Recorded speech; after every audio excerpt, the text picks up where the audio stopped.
role did religion play in your life and the life of the regiment? In the early days, of course, church parades were a compulsory routine.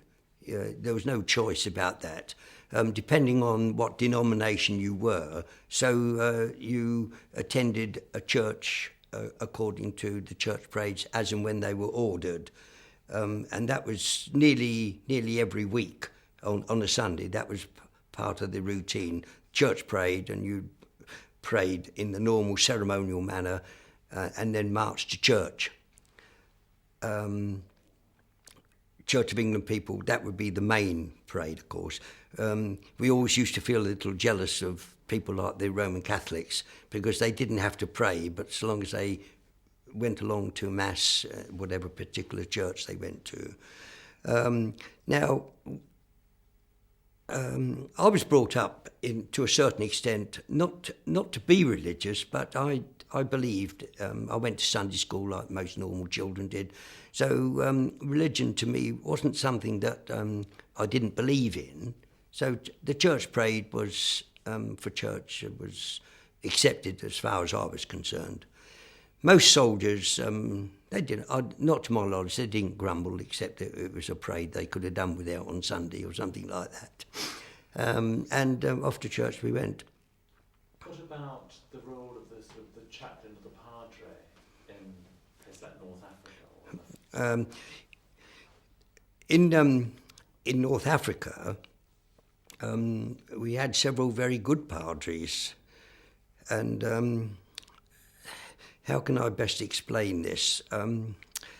Whilst I didn't have too much to do with them, I became probably more aware of the value of the padres whilst we were in Tobruk. And it became obvious to me. I was the platoon sergeant and more or less the platoon commander of the platoon in post R65 in the Tobruk perimeter. And every week, the Roman Catholic padre would come up at least once a week and want to speak to those who were the Roman Catholic denomination, and he would give them absolution and have a little talk with them. But I could never remember ever seeing the Church of England padre coming up and doing like such things, and that impressed me quite honestly. That's an example of it from that angle.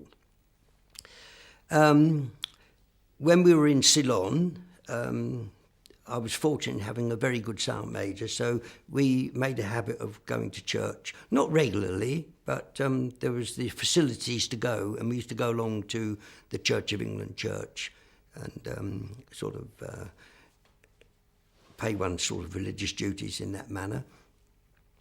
And as a little sideline to that, when I came home, and this lovely, lively brunette that I spoke about in my book, she was Catholic by faith, you see, a Roman Catholic, but I was Church of England in that sense.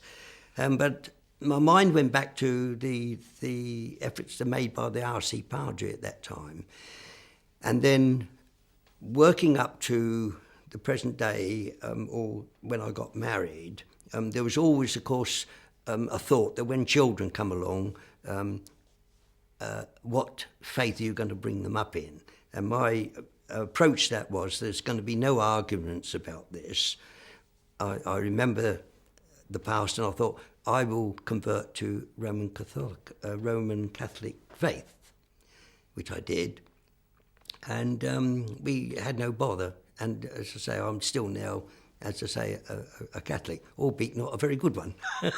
But there you are. Now, does that answer? Is that sort of what you want to hear?